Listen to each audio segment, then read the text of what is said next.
close till I get up.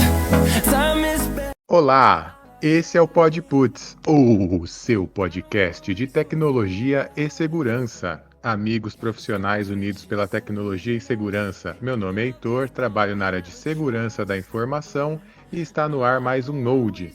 Estão aqui comigo os meus amigos Marcelo Borges e Bruno Severo. Salve Marcelo, tudo bem com você? Salve galera, tá tudo ótimo comigo. Aí mais um dia, mais uma hora de conversar com vocês e sempre fazer aquele node para trocar conhecimento, galera. Bora lá. Boa, e você, Bruno, manda o salve inicial. Boa noite! Mais uma noite, mais um Node, mais conhecimento. E hoje, vamos lá, né? Eu acho que hoje vai assim, ó. Não que os outros não sejam especial, mas hoje tá bom, tá bem completinho, bem temperado pra sair uma coisa tinindo de boa. Esse é o terceiro episódio da segunda temporada do PodPuts, o podcast dos profissionais unidos pela tecnologia e segurança. E muita gente boa passou por aqui e esse ano tem muito mais, certo Bruno? Certo Marcelo? Certíssimo. Esse ano, olha, espero conseguirmos, assim, um leque maior do que foi o ano passado. E eu acho que bem mais diverso. Esse ano a agenda já começou quente. A gente quase não consegue esse espacinho aqui pra gente trocar uma ideia entre nós três, né? Que saudade de conversar com vocês. Só reforçando um detalhe para quem nos escuta e acompanha, a agenda tá até final de março, então a partir de abril eu vou abrir de novo. Se alguém quiser, me chame lá no LinkedIn, no Telegram, que a gente vai se programando para frente. Boa! Então hoje vamos falar sobre Zero Trust, esse termo que está na moda, mas afinal de onde que vem o tal do Zero Trust? Eu vou falar pra vocês. Tipo assim, pra gente começar a falar de Zero Trust, eu acho que primeiro a gente tem que contextualizar o cenário. A gente viu com a pandemia aí, teve o aumento do home office, e a VPN é a solução para muitas empresas que estão adotando o home office. Porém, somente a VPN não é suficiente para que as empresas se mantenham seguras. Isso nos leva ao conceito de Zero Trust, que na tradução literal do negócio é confiança zero. E esse termo não é novidade não, galera. Já está há mais de 10 anos e está cada vez ganhando mais força. Na verdade, agora é que ele está ganhando mais força. Legal. Mas dá para ir na loja e comprar um Zero Trust? E como funciona isso? É importante deixar claro que não se trata de um produto, e sim uma soma de controles administrativos, lógicos e técnicos. As soluções de segurança são baseadas na ideia de perímetro com camadas de proteção. Essas camadas incluem ferramentas como firewall, detecção de intrusos, proxy, entre outras, muito do que a gente já falou aqui em nodes anteriores. E com isso, nós conseguimos segmentar nosso perímetro em zonas de confiança. A gente pode classificar essas zonas em rede interna, internet e DMZ. A rede interna abrange os equipamentos que estão sob o controle da organização. A internet é todo o conjunto de acessos depois da borda da empresa. E DMZ, que é chamado zona desmilitarizada, é um recurso que permite que um dispositivo da rede seja exposto à internet.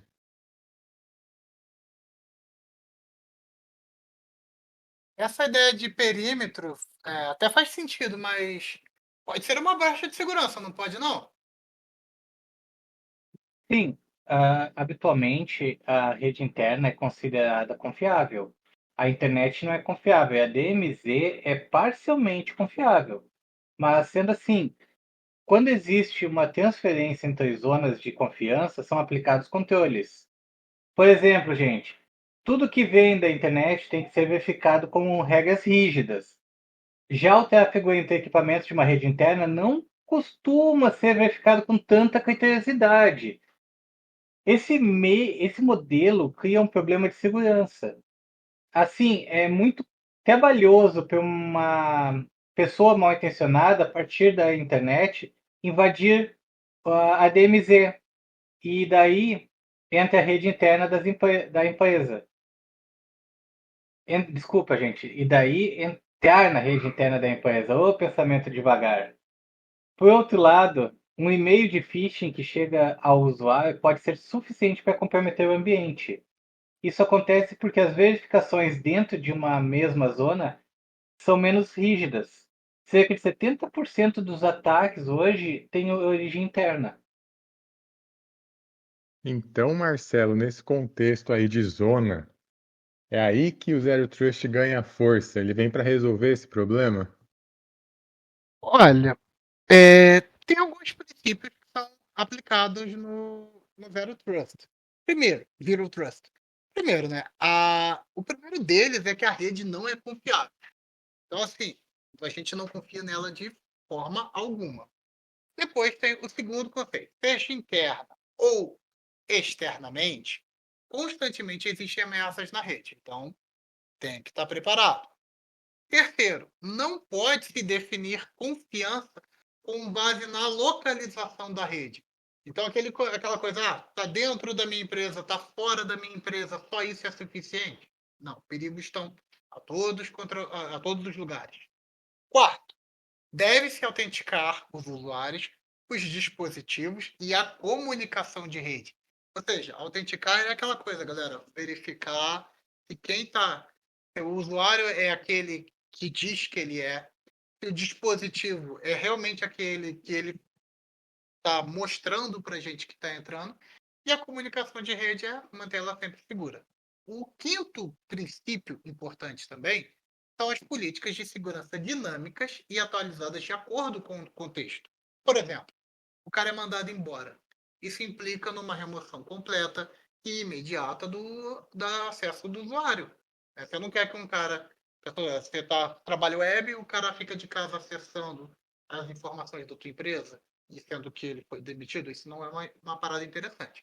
Então, esse conjunto desses 5 itens não é implementado numa única solução. Inclui várias ferramentas e controles para se tornar efetivo.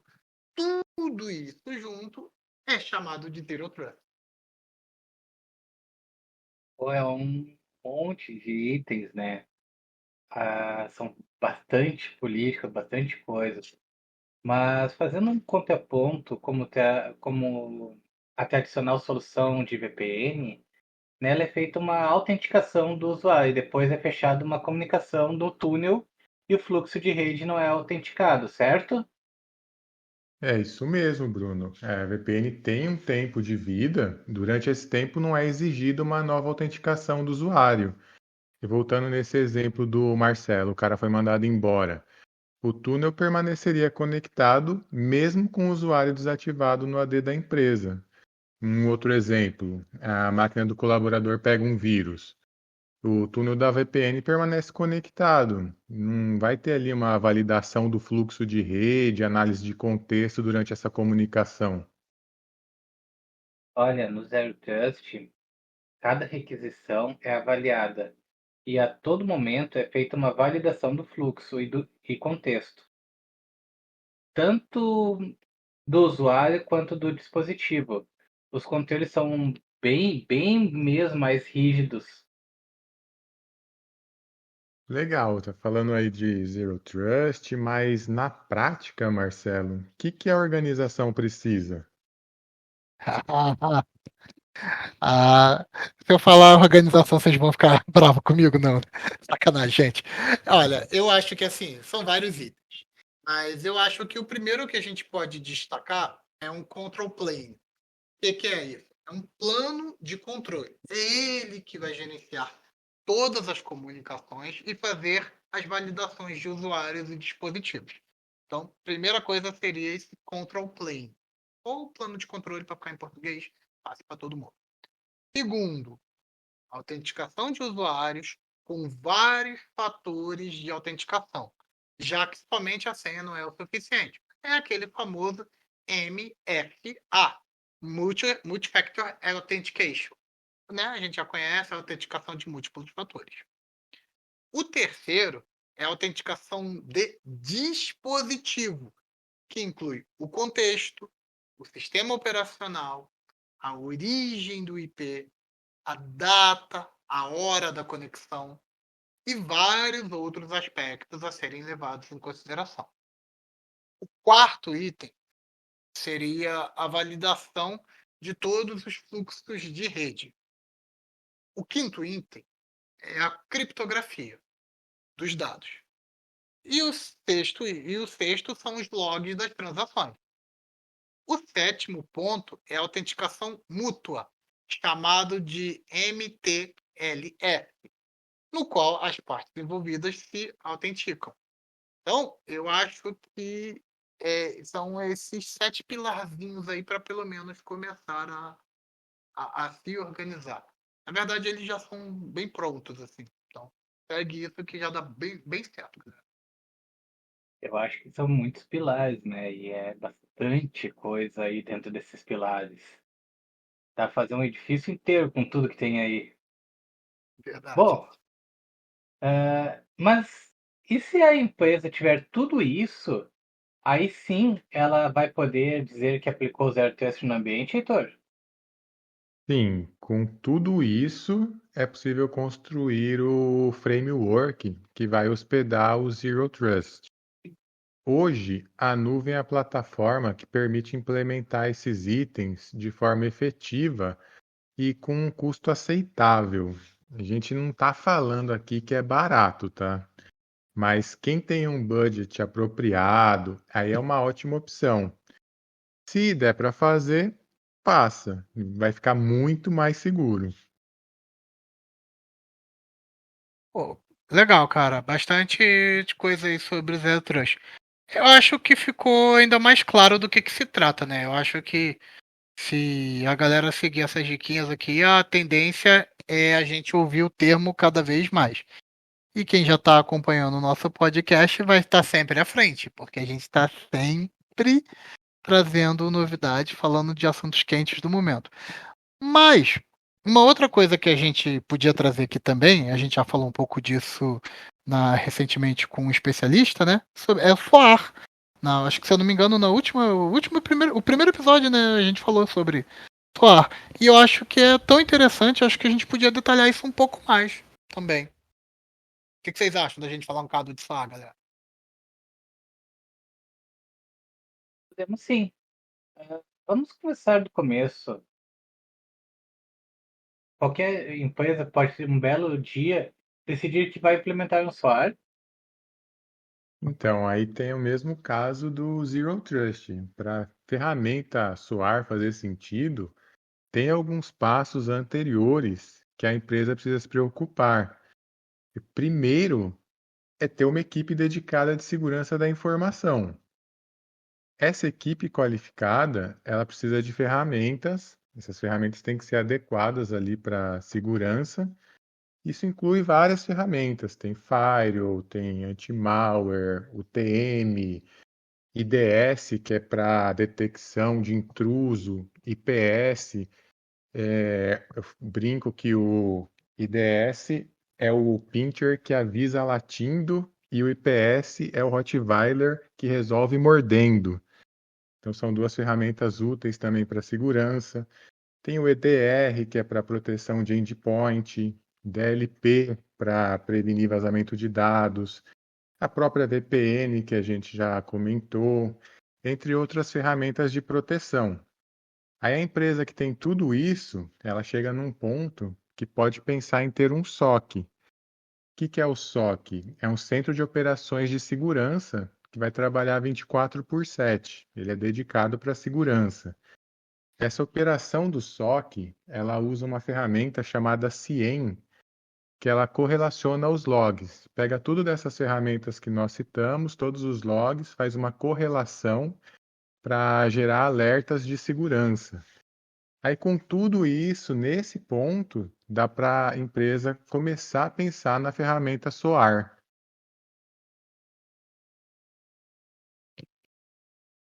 É, FOAR já é uma ferramenta mais avançada, né? Mas, cara, esse termo SOAR aí, ele surgiu da onde? O que ele quer dizer, velho? Conta pra gente. Então, para quem em algum momento pensou que soar significava soar mesmo, de fazer barulho, de ressoar, não, gente. Não é isso, não. Até uma boa analogia, mas não é. A, a Gartner é uma consultoria de grande relevância e foi ela que criou o termo SOAR. É uma sigla para Security Orchestration Automation and Response. Ela define SOAR como soluções que combinam respostas a incidentes, orquestração, automação e recursos de gerenciamento da plataforma, de inteligência contra ameaças em uma única solução. Uma curiosidade, tiveram outras consultorias que tentaram emplacar também um termo para esse tipo de solução. Uma delas foi a International Data Corporation, famoso IDC, que criou o termo IRO, que é uma sigla também, como eles adoram siglas e acrônicos, para análise de segurança, inteligência, resposta e orquestração. Ou seja, a mesma coisa. E outra consultoria que tentou emplacar uma sigla para esse tipo de ferramenta foi a Forrester, com o termo SAM, que é uma sigla também para Security Automation and Orchestration. Eu achei esse direito elegante e descreve bem a ferramenta, porém o nome que pegou mesmo foi o SOAR, adotado como padrão. E para uma empresa, para que ela vai querer ter o SOAR, Marcelo? Cara, por que a empresa quer ter SOAR? Bem, eu acho assim, o termo SOAR tem o O de orquestração e o A de automação. Então, por definição, a orquestração é baseada em processos e a automação em tarefas. A orquestração de segurança serve para conectar e interagir diferentes ferramentas e sistemas para otimizar os fluxos de, de, de trabalho da empresa, sacou? Então, ou seja, se você usa todo o seu arsenal de ferramentas em conjunto para tirar o melhor proveito disso, você desenha os passos necessários para responder a diferentes cenários, como phishing, malware, DDoS, que é aquele ataque distribuído, né? Aquele ataque de negação de serviço distribuído, ransomware e outras ameaças de ambiente. Então, tipo, esse plano de resposta é chamado de playbook. E essa empresa vai ter um playbook para cada cenário. Dependendo de como essas respostas estão desenhadas, isto pode ser automatizado. Então, por isso, a empresa quer um SOAR. Para criar um playbook, num resumo, né? Para criar um playbook que vai automatizar todas as respostas que elas precisam. Bem, esse playbook, quando ele é usado no momento real, o cara já dá aquele frio na espinha, né? Porque alguma coisa está acontecendo. Verdade. Se tá rolando o playbook é porque, tipo, alguma coisa acionou e o, e o trem saiu da estação. Agora, para onde ele vai parar é a montanha-russa, galera. Exatamente. Bom, já que a gente está falando dessa parte de solar, Heitorzinho, diz aí pra gente. E como que eu sei o que pode ser automatizado dessa parte aí? Falando de playbook, a empresa tem que ter, independente de ser automatizado ou não. Se o cara vai fazer tudo lá na mão, ela tem que ter um playbook para ele saber como agir em cada situação. Mas para automatizar, tem algumas perguntas que vão ajudar na hora de saber o que dá para automatizar. Por exemplo, é uma tarefa rotineira? Ela precisa ser realizada com frequência? É uma tarefa entediante? Digo no sentido de precisar de um conjunto específico de ações que precisam ser executadas com precisão? é uma tarefa demorada, vai consumir muito tempo da equipe? Se você respondeu sim para alguma dessas perguntas, essa tarefa é uma candidata à automação. E qual que é a grande vantagem da automação? Os passos eles são executados na ordem e a maior velocidade possível. Então não tem perigo de se o analista se distrair, fazer alguma coisa errada. Quando está automatizado, ele vai seguir aqueles passos que foram pré-definidos e vai sempre agir na maior velocidade possível. Mas eu acho que, assim, cada um tem as suas opiniões, né? Mas eu acho que automatizar tarefas demoradas é um dos melhores passos, sabe? Porque a gente ganha muito tempo. Eu brinco muito com a galera, vocês sabem que eu sou preguiçoso, né? Então, assim, eu acho que tarefa demorada é uma das coisas que mais atrapalha o rendimento da equipe. Então, para mim, isso é legal de automatizar. Claro que as precisões também são muito importantes, mas eu prefiro mais as tarefas de maior demanda de tempo. E assim, na hora que a gente vai automatizar isso, tem que fazer tudo manualmente a primeira vez ou tem algum template aí na internet que a gente pode baixar, dá para aproveitar alguma coisa, um modelinho já pronto, né? Aqui é template. Vamos fazer manualmente. Bota o estagiário para fazer tudo no braço lá, ler log, fazer tudo na mão. Não, gente, não Como é que é era o assim nome do também. estagiário do, É só estagiário mesmo. da vida de suporte que teve aqui semana passada? Ótimo, cara.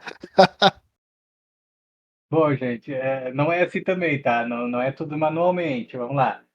Essa é uma das grandes vantagens que tem o SOAR. Ela geralmente inclui fluxos de trabalho pré-configurados para cada caso e usos comuns. Se os casos padrão atenderem às necessidades específicas da organização de vocês podem customizar aos seus requisitos de maneira mais simplificada. O que a gente quer dizer com isso? Que tem alguns sistemas de SOAR que tem opção visual. Tu vê o fluxo amigável e consegue editar essas opções. Personalizar as respostas, tornar ele bem simples e intuitivo, que é o ideal. Tu não tem que entender, você tem que ter ali na intuição, conseguir já fazer. Porque a gente está falando de segurança e quando tu precisar realmente dele, isso tem que ser fácil para ser manejado, para ser utilizado. Essa facilidade diminui a curva de aprendizagem e os profissionais podem focar muito mais no que realmente importa, que é a parte de otimização dos famosos playbooks, aonde é a necessidade. Cara, mas essa eu vou até deixar pro Heitor, porque o Heitor que gosta de suar da gente aqui. Como é que seria um exemplo de automação pra galera? Conta aí. Certo, a gente sabe que na hora do desespero ali, quando tem que resolver rápido, tem a pressão, todo mundo olhando o que você está fazendo, é complicado, então a automação consegue ajudar. Um exemplo que a gente pode passar é tratamento de malware por e-mail. Você recebe um anexo, essa ação dispara o playbook que foi previamente desenhado, já faz a verificação do conteúdo. Ele vai confrontar esse conteúdo com as fontes que você configurou. Pode ser, por exemplo, o vírus Total, que é bem famoso, uma ferramenta sandbox que você tenha. Aí, dependendo do resultado dessa análise, ele pode bloquear o anexo para o destinatário, ele pode notificar o usuário, pode deixar o anexo seguir se estiver tudo certo. Depende de cada situação. Se for um malware, você não vai simplesmente deletar o anexo e pronto. O seu playbook, ele pode enviar uma cópia para uma área especial, uma espécie de lixeira, e aí ele vai deletar esse anexo do e-mail. Então a pessoa não vai ter perigo ali de acionar o malware sem querer. Aí você, que é o analista que recebeu ali na lixeira essa cópia, você vai conseguir estudar mais a fundo o comportamento do malware e até mesmo compartilhar esses resultados das análises que você fez. Um bom exercício é abrir o anexo numa máquina virtual só para ver o tamanho desse algo que ela faz. Sandbox até falou, acho que do Sandbox. Sandbox aí parece que joga tudo na Sandbox. Cuco! E deixa ser feliz. Né? É bem essa função, né? Faz todo sentido ter esse nome. Bom, já que a gente está falando disso, e essa parte de compartilhar os resultados? É interessante mesmo? E como que ela funciona assim, Marcelo? Cara, eu acho interessantíssimo essa parte de divisão, de compartilhamento de informação de resultado.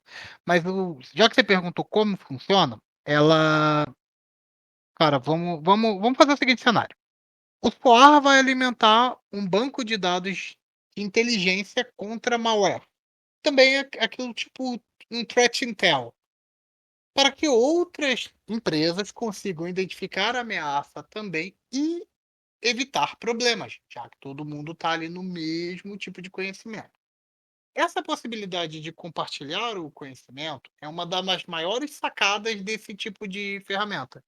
Uma empresa lá do outro lado do mundo identifica e neutraliza uma ameaça. Logo em seguida, ela lança uma atualização para evitar que essa ameaça afete as outras empresas. Essa propagação ajuda muito na hora de defender o ambiente de novas ameaças. E quem pensa que as empresas os grandes players são só concorrentes, não são. Eles também estão aí, são parceiros de negócio. Então, é por isso que a gente está cada vez se fortalecendo e está tudo ficando mais vantajoso, né? Muito mais elaborado. Falando em vantagem, a gente está vendo que a ferramenta faz muita coisa legal. Tem mais alguma vantagem que vale a pena destacar, Bruno? Olha, o SOAR tem uma vantagem que quando a empresa adota uma solução de SOAR, essa é indireta, mas também ajuda. De acordo com o relatório do The Mistle State of SOAR, em 2018 é preciso uma média de 8 meses para treinar novos analistas de segurança. Poxa, é bastante tempo. Em compensação, um quarto dos empregados sai da empresa em até 2 anos. Isso é um problema, né, para as empresas que treinam o colaborador e na hora que o colaborador fica bom, vem outra empresa e leva o cara embora. É normal, né, gente? Todo mundo quer ganhar mais, quer um lugarzinho melhor ao sol. O foda é que assim, a empresa investiu em ti. E aí depois tu tem tua experiência, vem outra empresa e te pega e aquele custo foi todo embora. É mais ou menos o que acontece, né? Por exemplo, com os craques de futebol. Vem um time com mais dinheiro e leva o jogador embora. Nesse contexto, tem uma ferramenta como o SOAR pode ser um aliado importante, porque o que foi orquestrado e automatizado vai continuar funcionando. Quanto mais coisa a empresa conseguir colocar no SOAR, melhor, porque ela não tem que ter o know-how humano, ela tem o know-how do SOAR trabalhando ali. Na hora que a empresa tiver que buscar um novo profissional no mercado, o próprio SOAR da empresa vai continuar funcionando firme e forte e estável, independente de qual o nível do analista que esteja sendo contratado ou saindo. Tem um ponto, é verdade isso aí, cara, mas assim, eu acho que mesmo a melhor ferramenta, ainda assim não vai substituir um time de pessoas qualificadas, né? Tipo, você precisa ter pessoas que saibam operar isso. Você concorda, Heitor? Exato, às vezes a ferramenta pode dar um falso positivo, aí o analista tem que ir lá corrigir na mão, às vezes tem alguma investigação adicional que precisa ser feita.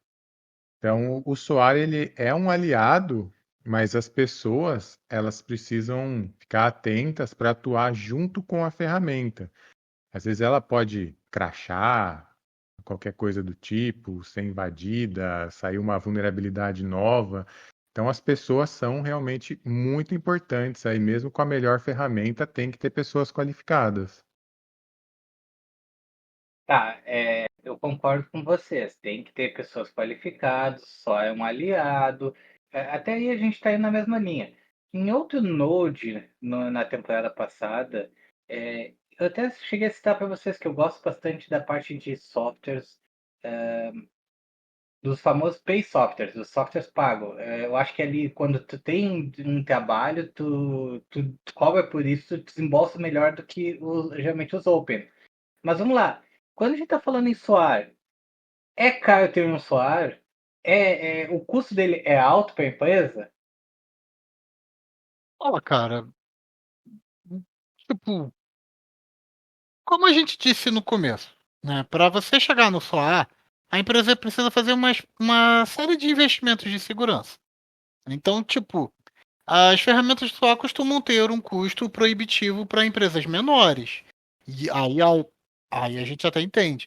Mas tem ferramentas excelentes que já fazem o papel de o CIEM um SOAR, por exemplo, tipo o QRadar da IBM, tem o Splunk, Fortinet, que por sinal eu vou me aprofundar.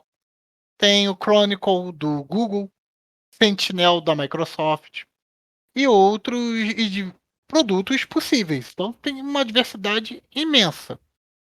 Alguns já vêm com uma função chamada UEBA, que é User Entity Behavior Analytics, se eu não me engano, se eu não estiver falando errado agora. É Eu UEBA. achei que era uma comemoração. Eu também achei. Mas cara, é uma comemoração, porque esse nome pode variar, mas assim, basicamente ele sabe que o usuário está fazendo alguma coisa errada em tempo real. E antes do usuário terminar a ação maliciosa, ele já detecta e bloqueia. Isso não é uma comemoração? O nome faz jus da função. Faz juiz da função. Cara, mas assim, a ferramenta só consegue prever um possível problema a partir de alguns passos iniciais e já evitar uma futura catástrofe. Se você estiver usando uma nuvem e inteligência artificial, essas ferramentas têm funcionalidades, que era o que eu queria ter falado antes, incríveis. E eu costumo brincar que no fundo da nuvem é só computador de outra pessoa e a inteligência artificial é só um monte de ifs. Mas a verdade é que elas ajudam muito em diversas áreas, inclusive na segurança da informação. Enfim, opções não faltam. Depende do gosto e do bolso da empresa. O valor varia muito e é necessário pesquisar e adaptar à necessidade da empresa, assim como o budget que você tem para trabalhar e tal. De repente, é uma coisa gratuita por aí. Tem alguma ferramenta SOAR open source, Bruno? Tem sim. Só um adendo no comentário do nosso colega Marcelo. Se é um monte de ifs, tem que ter os else, que algum programador deve ter ouvido e ter dito agora que tá faltando o else para fechar a programação. Bom, Não que dá briga. Fica no bom, vídeo. tem algumas opções, né? Temos, por exemplo, o Derive, que é da empresa StrangeBee. E aqui é The Hive, tá? Eu queria. Só pra te Beehive. The Hive. The Hive da Strange Bee. É. The Hive, você me matou, Bruno. Porra. Nada como assassinar o inglês. Tem a ver com colmeia e abelha. É. É uma ferramenta que já vem integrada com o MISP, que é a famosa sigla de Malware Information Sharing Platform. É aquele recurso que compartilha descobertas de segurança. Eles disponibilizam a versão Community, que é free, e que qualquer pessoa pode entrar lá, baixar e criar seu servidor. É bem interessante para quem quer conhecer, para quem quer estudar, para testar. Assim, vale muito a pena. E pra quem assim, ó, ficou curioso, vai lá, dá uma olhadinha também. Ela é bem completinha, ela é legal pra dar uma fuçada, pra estudar um pouco isso. E como é o nosso mal de TI, né? Fuçar e querer conhecer mais é natural. Bom, então, galera, se assim, de tudo que vocês falaram assim, acho que a gente pode concluir que o SOAR é um poderoso aliado para as empresas que querem manter o teu ambiente seguro. Claro que sem a interação humana, nenhuma ferramenta funciona sozinha, mas eu acho que ela é muito poderosa. Vocês estão de acordo? Com certeza, tanto o Zero Trust quanto o SOAR, apesar de serem conceitos mais avançados, para quem já tem o básico, pode pensar nessas ferramentas, o aumento da segurança é enorme. E para quem está ouvindo a gente, continuar sempre aí nos nodes, a gente sempre está trazendo novidades para os nossos ouvintes. Queria aproveitar para recapitular nossos colegas que já passaram aqui com a gente. Tivemos nomes como Gabriela Aquino, Edson Chagas, Dante Souza, Alexandre Gamaro, Mavi Treco, Bruna Valentim, Fernando Palmeira, Cristia Luceiro, Gislaine Silva, Paulo Henrique, Silvio Giovanni, Joa Santos, Daniel Donda, Paulo Brito, Fernando Zaidan, Jefferson Dadário, Flávio Xandó, Gustavo Bux, Júlio César, José Ronaldo, Alex Feleol, Edgar Zatar, Daniel Souza, Júlio César, Gabriel Gomes, Wilson Leite, Jussiar Oliveira, Rafael Silva, Aline De Pares, Renan Vasconcelos, Maicon Wallace e André Farias. Olha que time de feras que já passou aqui no nosso Podputs. Fica meu agradecimento a todos vocês que nos ajudaram a construir o nosso pequeno castelinho. Muito obrigado, galera. É como a gente diz, é uma união. E a cada dia, a cada episódio, a cada convidado, essa união vai aumentando. Legal, gente. A gente falou bastante coisa, falou de conceitos da melhor forma possível aí para ficar de uma forma que todos possam entender. E a gente está chegando no final do Podputs de hoje. Então eu gostaria de ouvir as considerações finais, Bruno. Bom, eu acho que assim, ó, quando a gente tira um node para falar, por exemplo, dos conceitos de Zero Trust, que na minha opinião é uma das melhores ferramentas de framework para qualquer empresa, porque esse questão do, vamos dizer português, do zero confiança, ela faz com que a empresa tenha que ter muito mais estrutura, ela tenha uma segurança melhor, ela obriga a empresa a estar num padrão internacional aí de qualidade de segurança. E aí a gente usa também a ferramenta do SOAR, sabe? Uma coisa completa a outra, e aí tu vai ver que tem mais coisas por trás ainda. É muito produtivo falar disso. É uma coisa que realmente vale a pena. Legal. E você, Marcelo, suas considerações finais? Pô, cara, foi. Olha, foi legal trocar essa ideia com vocês. Saudade mesmo daqueles momentinhos que só a gente fica de bate-papo, que isso aqui foi bem um bate-papo que a gente tem nos nossos chats, né? E trazer temas tão importantes quanto SOAR, Zero Trust, que são temas que estão cada vez mais fortes no mercado, eu acho que isso é valioso pra gente sempre não esquecer do básico. Pra galera que tá ouvindo, sempre pegar as manhas, as dicas, e valeu mesmo. Então, assim, o que eu posso dizer é log registrado, log analisado e até a próxima. É isso. Para quem ouviu, a gente falou bastante sigla, bastante ferramentas. Se quiser trocar uma ideia, chamar a gente sempre deixa LinkedIn na descrição.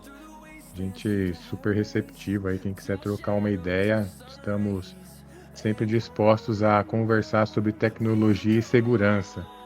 Então agradeço aos profissionais unidos pela tecnologia e segurança, obrigado pela audiência e diz aí, já fizeram o backup hoje? Valeu!